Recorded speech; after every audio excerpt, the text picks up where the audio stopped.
بسم اللہ الرحمن الرحیم۔ السلام علیکم ورحمۃ اللہ وبرکاتہ۔ آج ہم سورۃ الواقعہ کی فضیلت کا بیان کریں گے۔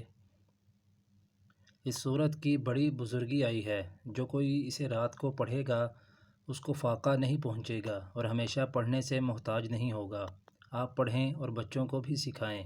حضور صلی اللہ علیہ وسلم نے فرمایا، من قرأها لیلۃ لم یصبہ فاقۃ ابدا۔ جو شخص اس سورت کو رات کو پڑھے گا اس کو فاقہ کشی کی کبھی نوبت نہ آئے گی۔ حضرت عثمان رضی اللہ تعالیٰ عنہ نے حضرت ابن مسعود رضی اللہ تعالیٰ عنہ کو ان کی لڑکیوں کے لیے کچھ مال دینے کا ارادہ کیا۔ اس پر حضرت ابن مسعود رضی اللہ تعالیٰ عنہ نے کہا کہ آپ ان لڑکیوں کے فقر و فاقہ کا خیال کرتے ہیں؟